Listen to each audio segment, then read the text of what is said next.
తన 100 రోజుల పరిపాలనలో వరదలు, ఆడపిల్లల మీద రేపులు, వైఎస్ఆర్సీపీ వాళ్ళని మర్డర్ చేయటం, నరికి చంపటం, వాళ్ళ మీద తప్పుడు కేసులు పెట్టి ప్రజలకు ఇచ్చిన ఏ హామీ నెరవేర్చలేదు. కాబట్టి ప్రజల్లో తనకొస్తున్న చెడ్డ పేరుని డైవర్ట్ చేయడానికి డైవర్షన్ పాలిటిక్స్ లో ఈరోజు వెంకటేశ్వర స్వామిని కూడా చంద్రబాబు నాయుడు గారు వదలలేదనేది మనకు స్పష్టంగా కనిపిస్తోంది. ఎందుకంటే ఆయనకి ఎప్పుడూ అలవాటు, ఎప్పుడెప్పుడు ఆయనకి చెడ్డ పేరు వస్తుందో అప్పుడు ఏదో ఒక ఇష్యూని ఆయనే క్రియేట్ చేస్తాడు. దాన్ని తన వర్గీయులతో పబ్లిసిటీ చేయటం, దాని మీద డిస్కషన్లు చేసి ఎదుటి వాళ్ళ మీద నిందలు వేయటం ఆయనకు అలవాటే. కానీ ఈ రోజు మీరు చూస్తే సాక్షాత్తు టీటీడీలో తిరుమల లడ్డూ మీద ఇంత దిగజారుడుతనంగా చంద్రబాబు నాయుడు గారు మాట్లాడతారని ఎవరు ఎక్స్పెక్ట్ చేయలేదు. ఈ రోజు ఆయన మాట్లాడాక ప్రతి ఒక్కరు కూడా చీకొట్టడం మనం గమనిస్తూనే ఉన్నాం. ఎందుకంటే సాక్షాత్తు చంద్రబాబు నాయుడు గారి కొడుకే చెప్పాడు టీటీడీలో ముఖ్యమంత్రికి ఎటువంటి సంబంధం ఉండదు అని. అలాంటప్పుడు జగన్మోహన్ రెడ్డి గారు ఏదో దగ్గరుండి తిరుపతి లడ్డూలో యానిమల్ ఫ్యాట్ ని మిక్స్ చేయించినట్టుగా ఆయన ఈరోజు ఆరోపించడం ఎంతవరకు సబబని నేను అడుగుతున్నాను. ఒక్కసారి మీరు గమనించండి, చంద్రబాబు నాయుడు గారు ముఖ్యమంత్రి అయిన తర్వాత జూన్ 21వ తేదీ ఈవోగా శ్యామలరావు గారు మరి అక్కడికి రావడం జరిగింది. నెయ్యి వాసన చూస్తూ లడ్డూలో స్వచ్ఛమైన నెయ్యిని మేము వినియోగిస్తున్నామని ఆయన చెప్పడం కూడా మీరు అందరూ గమనించుంటారు.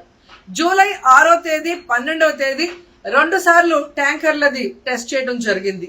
అందులో వెజిటబుల్ ఫ్యాట్ మిక్స్ అయింది కాబట్టి దాన్ని రిజెక్ట్ చేశాము, దాన్ని వాడలేదు అని శ్యామలరావు గారు చెప్పడం మనం అందరం కూడా గమనించాం.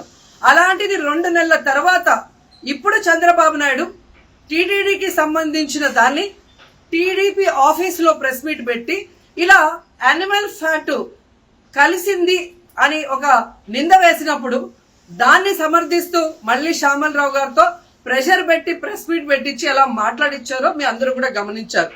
సాక్షాత్తు నారా లోకేష్ గారే చెప్పారు టీటీడీతో ముఖ్యమంత్రికి సంబంధం లేదు అని. అలాంటప్పుడు జగన్ గారి మీద ఎలా నిందలేస్తారని నేను అడుగుతున్నా. ఈరోజు మీ ప్రభుత్వంలో మీ ఈవో ఉండగా మీరు టెస్టింగ్ చేసిన మిల్క్ లో వెజిటబుల్ ఫ్యాటా ఇంకో ఫ్యాటా ఉంటే దానికి బాధ్యత ఎవరు? శ్యామలరావు గారా, లేదా ప్రభుత్వంలో ఉన్న చంద్రబాబు నాయుడు గారా, లేదా ఎవరు టీటీడీ బోర్డులో ఉన్న మెంబర్సా? సో ఇది ఒకసారి మనం ఆలోచించాల్సిన విషయం. అంటే ఈవో గారు తాను జాయిన్ అయినప్పుడు ఏం చెప్పాడు, ఈ రోజు చంద్రబాబు నాయుడు ప్రెషర్ పెట్టాక ఏం చెప్పాడు అనేది భక్తులందరూ కూడా గమనించాల్సిన విషయం. రెండవది మీరు చూస్తే చంద్రబాబు నాయుడు డైవర్షన్ పాలిటిక్స్ ఎప్పుడూ చేస్తుంటారు. అలాగే ఈ రోజు ఆ తిరుమల కొండ మీదకి జగనన్న అధికారంలో ఉన్నప్పుడు మోడీ గారు వచ్చారు, అమిత్ షా గారు వచ్చారు, ఎక్స్ సీజే రమణ గారు వచ్చారు, ప్రెసెంట్ సీజే గారు వచ్చారు. అంతెందుకు చంద్రబాబు నాయుడు ఫ్యామిలీతో సహా వెళ్ళాడు, పవన్ కళ్యాణ్ గారు వెళ్ళారు. లడ్డూలో ఏ మాత్రం రుచి తేడా ఉంటే ఆ రోజే వాళ్ళు కంప్లైంట్లు ఇచ్చి ఉంటారుగా, ఎందుకు కంప్లైంట్లు ఇవ్వలేదు? ఇప్పుడు ఆ 5 సంవత్సరాల్లో ఏదో జరిగిందని నింద వేయటానికి ఈ రోజు టీటీడీని ఎంచుకొని తిరుమల తిరుపతి దేవస్థాన ప్రతిష్టను దిగజార్చడం ఎంతవరకు కరెక్ట్ అని భక్తులందరూ కూడా ఒకసారి ఆలోచించాల్సిన అవసరం ఉంది.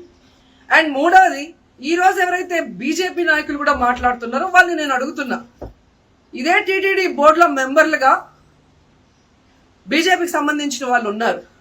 మరి ఆ రోజు తప్పు జరిగితే వీళ్ళందరూ ఎందుకు మోడీ గారికి అమిత్ షాకి ఇన్ఫార్మ్ చేయలేదు, ఎందుకు దీని మీద చర్యలు చేపట్టలేదు అనేది నేను అడుగుతున్నా.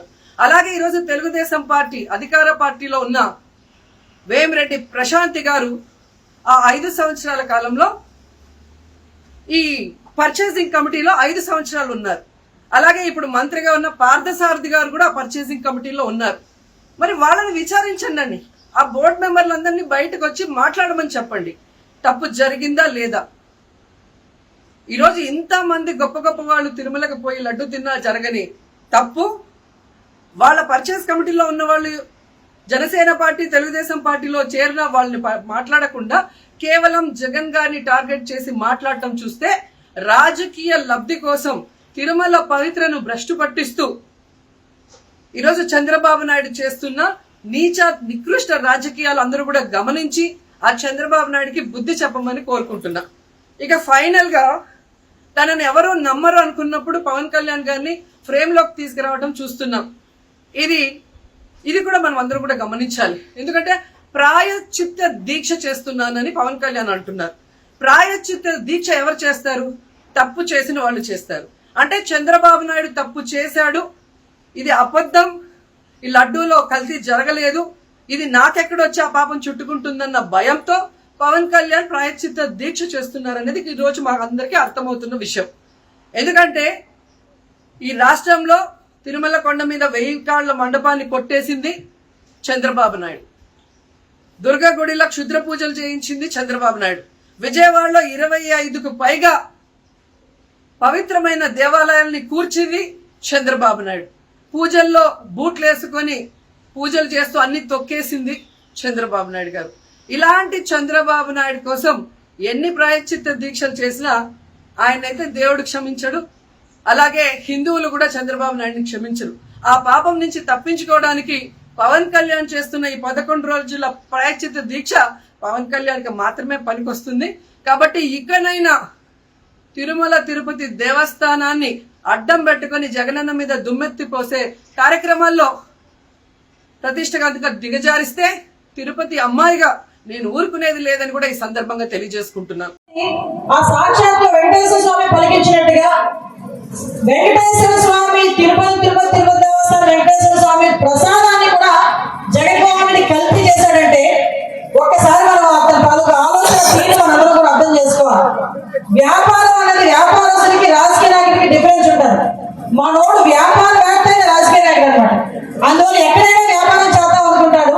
అలాంటిది తిరుపతి దేవస్థానం కొండ మీద కూడా ప్రసాదాల దగ్గర కూడా వ్యాపారం చేశాడు. చాలా మాట్లాడుకుంటాం కానీ తిరుపతి దేవస్థానం తిరుపతి వెళ్ళామంటే దర్శనం చేసుకున్నామా అని అడిగిన తర్వాత మనం అడిగే క్వశ్చన్ ఏంటి? ప్రసాదం ఏది అని అడుగుతాం, అవునా కదా? కొండకెళ్ళి మొక్కు తీర్చుకొని ఇంటికి తిన్నగా వచ్చి ప్రసాదం కూడా ఇంట్లో దీపం పెట్టుకొని ప్రసాదం పెట్టి నలుగురికి పంచి కానీ మనం ఆ ప్రసాదం తినం, అవునా? అంత ప్రసాదానికి ప్రాధాన్యత ఉంటుంది. ఆ ప్రసాదంలో వాడే నెయ్యిని కూడా ఆవు నెయ్యిని కూడా కల్తీ తీసుకొచ్చి అందులో కలిపేసి ఈ రోజు తిరిగి వాళ్ళ లాగులు మాట్లాడుతున్నారు. ఎందుకంటే ఇక్కడ నేను ఒక్కదానే కాదు, ఇక్కడ అందరూ యూట్యూబ్లు చూసేవాళ్ళు, టీవీలు చూసేవాళ్ళు, న్యూస్ చూసేవాళ్ళు ఉన్నారు. అందరికీ కూడా తెలిసి ఏం జరుగుతుంది అన్నది. దయచేసి ఇలాంటి పరిస్థితులను మన దగ్గరికి వచ్చి మళ్ళా మనల్ని కూడా పెట్టడానికి చూస్తారు. చిన్నపిల్లలు కూడా గాంజాలు తీసుకునే పరిస్థితి ఎక్కువగా ఉంది. ఎస్పీ గారు కూడా ఇక్కడే ఉన్నారు. ఎస్పీ గారు కూడా చెప్పడం ఏంటంటే గాంజా నిన్న కూడా ఇదే చెప్పారు. గాంజా విషయంలో కానీ ఆడపిల్లని అబ్యూస్ చేసిన విషయంలోనే కానీ ఆడపిల్లల మీద అఘాయిత్యాలు చేసిన విషయంలోనే కానీ అసలు ఎట్టి పరిస్థితుల్లోనే మీరు టాలరేట్ చేయాల్సిన అవసరం లేదు. ఎవరైనా మా నాయకులు ఎవరైనా ఎన్డీఏ నాయకులు ఎవరు ఫోన్ చేసినా కూడా మీరు దాన్ని పరిగణలోకి తీసుకోవాల్సిన అవసరం లేదు.